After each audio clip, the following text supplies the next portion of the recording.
Olá, tudo bem? Eu sou o Célio Liz, consultor há mais de 25 anos, trabalhando com ISO ou na acreditação, e aqui neste canal eu reservo um tempo para ajudar você a implantar a acreditação no seu hospital, na sua clínica, no seu laboratório de maneira bem prática.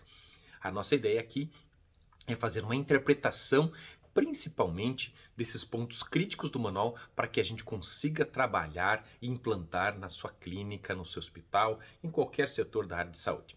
Portanto, se você tem qualquer dúvida, escreva aqui nos nossos comentários e também, se você quiser, você pode contratar a nossa consultoria presencial à distância, atendemos o Brasil inteiro, ou simplesmente contratando o nosso tira dúvidas, melhor falando, a descrição está aqui embaixo. Aí você pode tirar suas dúvidas de implantação de maneira bem pontual, bem precisa. Quer você esteja implantando um processo, quer você esteja após uma visita de certificação, quer você esteja preparando a visita, está com alguma dúvida, uma visita de manutenção, esse é o canal certo para a gente fazer isso, ok? Logo após a vinheta, nós vamos continuar a interpretação desta subseção. Vamos lá?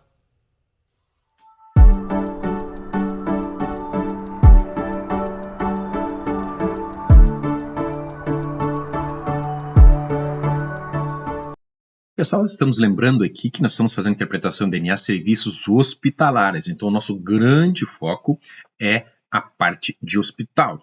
Entretanto, se você tiver dúvidas, você trabalha, por exemplo, no hospital, ou melhor dizendo, numa clínica, ou numa unidade básica de saúde, ou num laboratório, ou numa clínica de nefrologia, qualquer outra clínica, você pode aí perguntar para a gente e escreva nos comentários, nós teremos o maior prazer, inclusive, de dar algum exemplo, algo mais particularizado, ok?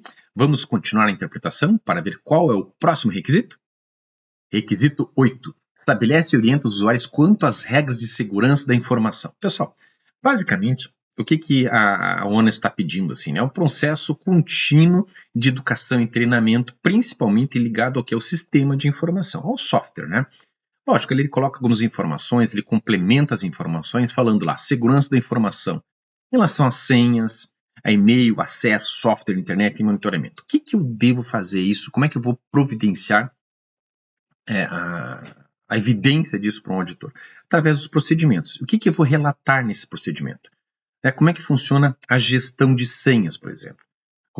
Quais são os perfis de senha, o perfil de acesso, como é que eu trato essas senhas, como é que eu incluo as senhas, os colaboradores, se o colaborador ele é mandado embora, ou pede demissão, o troca de setor, como é que funciona o perfil de acesso dele, permanece o mesmo, vou fazer a extinção dessa senha. Percebe? Eu preciso determinar isso num documento. Os e-mails, como eu utilizo o e-mail, para que eu utilizo o e-mail, qual o e-mail que eu devo utilizar, proibindo, por exemplo, o e-mail particular, tem que ser e-mail corporativo. Em relação à segurança dos softwares, quais são os softwares que eu utilizo, como é que é a validação disso, ou seja, eu não posso ficar instalando software à torta e direita dentro de um hospital sem ter passado lá pela TI para validar e aprovar esse sistema de informação.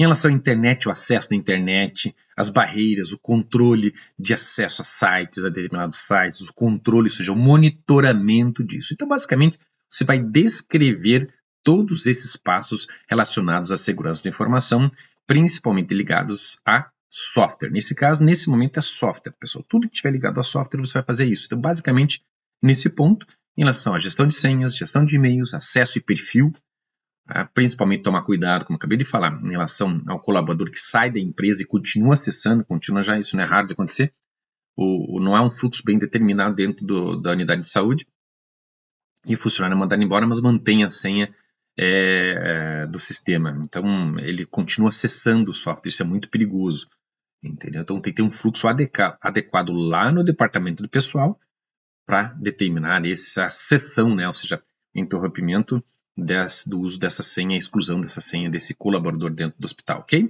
Vamos para o próximo requisito? Requisito 9. O requisito 9 ele fala o seguinte: estabelece e implementa diretrizes para permissões de acesso ao prontuário visando a privacidade e confidencialidade da informação. Isso já é redundante, nós já verificamos isso em outros momentos quando se fala segurança da informação. Mas a ONU, acredito que a intenção dela de repetir isso aqui de uma forma mais incisiva é realmente determinar o perfil de acesso, né, de que maneira a gente acessa esse prontuário. De novo, você vai descrever isso através de procedimentos, através de um formulário, através de um fluxo, determinando a evidência de treinamento da equipe e auditorias, mas basicamente, um resumo básico desse caso é o seguinte: quem pode acessar o prontuário? Quais são os perfis de pessoa?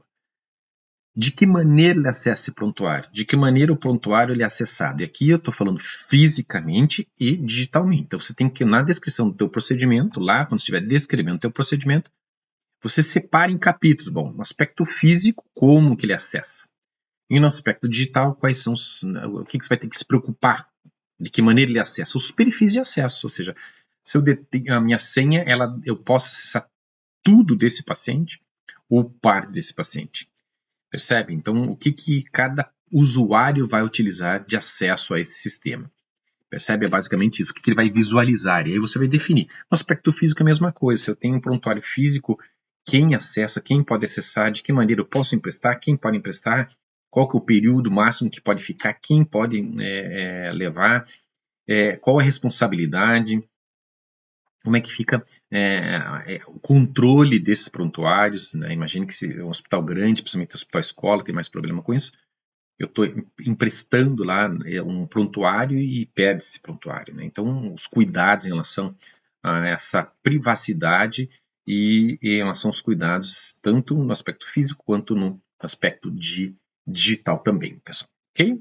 Vamos para o próximo requisito? Requisito 10. O requisito 10 ele fala assim: estabelece, implementa e mantém uma sistemática para a organização e padronização do conteúdo do prontuário dos dados do paciente. Simplesmente o seguinte, pessoal, como é que você padronizou o teu prontuário? E quando eu estou falando padronizar o prontuário, quais são os campos e esses campos devem ser preenchidos obrigatoriamente? Quais são os obrigatórios, quais são os facultativos, quais são os desejáveis? Ou seja, então você vai definir quais são os campos lá, porque é muito comum nos sistemas de informação nós termos lá, por exemplo, 10 campos, mas de repente alguém acha que não é importante preencher um campo lá, a profissão, por exemplo, ou cidade onde mora, ou cidade onde trabalha. Então, isso vai depender, vocês vão definir quais são os padrões de registro, quais são os campos padronizados para essa situação, para que você consiga efetivamente determinar que todos sigam a mesma linha, a mesma padronização de conteúdo. Então, o próprio manual orienta, né, a organização e padronização dos documentos prontuários deve conter principalmente, além do que eu falei, a segurança da informação, sigilo e disponibilização, quer seja físico ou digital. Então, nessa padronização, a gente tem que também estabelecer a segurança da informação, o sigilo, que é o que a gente acabou de ver no requisito anterior, entendeu? Ou seja, você vai verificar isso no requisito anterior. E as evidências você vai evidenciar através do quê? Através do procedimento que determina quais são os campos padrões, como é que é feita a segurança da informação, do acesso, do sigilo, da disponibilização desse documento. É importante que você evidencie os treinamentos em relação a isso, e aqui o treinamento ele pode ser, você pode colocar numa sala de aula, você pode mandar a pessoa ler o procedimento e dar um ciente, ou seja, você pode mandar um PowerPoint, o treinamento, aí o céu é o limite. Uma lista de verificação, checklist, então normalmente você pode fazer um checklist de vez em quando, uma auditoria, normalmente a gente vai fazer isso lá na comissão de prontuários, né? Vai fazer a verificação disso. E o que é importante, pessoal, não esquecer que essa padronização ela deve ser aprovada ou até elaborada pela comissão de prontuário, principalmente tanto dos impressos quanto dos digitais. Então, quando a gente fala em padronização, comissão de prontuários, ou de revisão de prontuários, ou comissão de prontuários, dependendo como você chamar dentro da sua instituição, o que é importante? Que você valide isso. Mas, sério, eu trabalho aqui numa OBS e o software já está padronizado, já veio esse software aqui por força da organização, por força da mantenedora ou por força do órgão público, já tem esse software aqui. Eu tenho que padronizar, a comissão precisa validar isso? Sim, precisa validar. Ela precisa pegar lá o software e determinar o software quais são os campos que devem ser obrigatórios. Isso que é importante. Uma vez determinados os campos obrigatórios, você vai fazer esse checklist, a verificação se todo mundo está preenchendo isso. Porque, pessoal, não raras vezes acontece o seguinte, que o colaborador ele acaba deixando de preencher algum campo e quando você vai fazer uma estatística, precisa de algum relatório, você verifica que aquele dado está incompleto, porque a pessoa decidiu não usar aquele campo que achou que não era importante. Né? Então é importante determinar isso em relação ao prontuário. Também, pessoal, quando eu falei organização, de que maneira eu organizo um prontuário físico, por exemplo? É uma bagunça, eu coloco o exame sem ordem, eu coloco o exame na frente, documento atrás, declaração na frente, ou seja, qual é a ordem, né? Qual que é o padrão de organização desses documentos? Né? Então, quem vai determinar é a comissão ali de prontuários e vocês vão descrever isso através de um procedimento, ok? Vamos para o próximo requisito? Requisito 11. Estabelece um programa de governança de privacidade especificando o fluxo de acesso e tratativa das informações. Aqui, pessoal, meio redundante. Às vezes ele se perde um pouquinho em alguns momentos em relação a isso, né? Mas basicamente o que ele fala, inclusive, na orientação. Olha, um programa que orienta as práticas de privacidade de dados, pautando na segurança de informação, com a descrição de permissões, fluxo de acesso aos trâmites para a sua tratativa. Pessoal, né? A instituição deve realizar um mapeamento de dados e avaliar o risco e a tratativa. Pessoal, governança de privacidade é o que nós acabamos de ver nos requisitos 6 e 9. É redundante isso, entendeu? É a mesma coisa, ou seja, de que maneira as pessoas têm acesso ao dado, ao sigilo, à privacidade. Nós já vimos isso no requisito 6 e 9. É redundante essa informação, pessoal. Então, isso aqui serve, aquilo que nós discutimos no requisito 6 e 9 serve para essa situação. Você vai descrever justamente como é feita a privacidade, a proteção dos dados, as permissões, o fluxo de acesso aos dados, os trâmites para essa tratativa. Percebe? Isso já está definido isso no requisito 6 e 9. Então, para você reforçar, você volta lá no requisito 6 e 9 dos vídeos anteriores e desse também, e a gente vai conseguir entender um pouquinho melhor isso aqui. Ok, pessoal? Vamos para o próximo requisito? Requisito 12. Disponibiliza canal para notificação de incidentes de segurança da informação e possui fluxo para tratar e promover melhorias comunicando as partes interessadas. Pessoal, ninguém vai criar um canal específico para problemas de informação. É o mesmo canal que você faz a ocorrência, é o mesmo canal que você nota as não conformidades, a ocorrência, os incidentes, dependendo como você trata aí dentro do seu hospital. É o mesmo, você cria outra parte. A única coisa que você vai anotar é o nome da ocorrência que vai ser relacionada à informação, né? Ninguém vai criar outra coisa, isso é mesmo, está tudo ali dentro. E lógico, nesse caso, a orientação do Manual da ONA, né, que nesse caso esse canal seria a finalidade de relacionar o incidência relacionada à segurança da informação, e ela cita ainda alteração de dados, utilização inadequada de informação, acesso aos sistemas, acesso inadequado ao sistema, entre outros. Pessoal, é o que a gente registra qualquer outra não conformidade dentro do hospital ou ocorrência. O que vai mudar é a tratativa, quem vai tratar essa informação, que vai ser o pessoal da TI, o pessoal de acesso lá da parte técnica, percebe? E o que nesse caso, lógico, se é um terceiro, alguém está, né, o paciente que está informando, que é aí que ela reforça, né, a comunicação entre as partes interessadas deve ser priorizada, visando a transparência e ética nas abordagens dos incidentes, percebe? Lógico, nesse caso, se é uma reclamação que veio de fora, uma ocorrência que veio de fora, de um paciente com uma coisa nesse sentido, é de que maneira eu vou tratar o fluxo dessas informações, né? Por isso que ela fala assim, que as notificações devem ser tratadas e avaliadas promovendo a melhoria do processo. E lógico, esse canal é disponível. Então, pode ser o mesmo canal interno, para as pessoas internamente que fazem esse tipo de tratativa, ou pode ser um saque para o público externo, ou seja, esse canal disponível. Então, basicamente, esse canal para notificação não precisa ser exclusivo para isso. Ele deve permitir isso, entre outras situações. Né? Ninguém vai ficar um canal para notificação de incidentes de segurança de informação, há um canal para reclamação do paciente, há um canal para crítica, não. Né?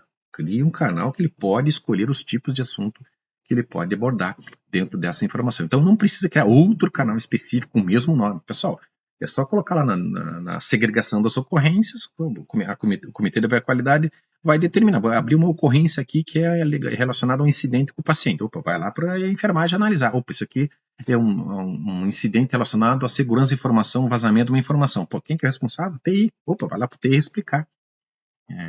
Né, fazer a identificação da causa, o plano de ação. Simples assim. Né? Não há necessidade de criar mais um canal, mais uma pessoa cuidando disso. Entendeu? Não há necessidade disso, pessoal. Vamos lá para o próximo requisito? Requisito 13. Estabelece mecanismos de segurança em comunicações virtuais com pacientes, clientes, profissionais de saúde, visitantes e acompanhantes. Só, de novo, ela tenta ser mais específica, né, mais redundante nas mesmas informações, mas basicamente vamos reforçar o que ela quer. Quando ela fala lá no WhatsApp, ligações de videochamada, plataformas como Teams, Zoom, Meet, ou qualquer outro sistema de comunicação, ele determina que a gente precisa entender essa comunicação e determinar padrões de segurança. E lógico, essa comunicação pode ser síncrona ou assíncrona. O que é síncrona ou assíncrona? Eu mando a mensagem e a pessoa responde na hora, ou eu mando a mensagem, a pessoa responde no outro dia, ou você já percebe, há um sincronismo ou não há um sincronismo nesse caso. Então, basicamente, ainda ela cita, né, se for o caso do seu hospital, da sua clínica, da sua unidade, trabalhar com telemedicina, teleconsulta, telemonitoramento, telecirurgia, entre outros, de novo, mecanismos de segurança no tratativo da utilização desses softwares, né?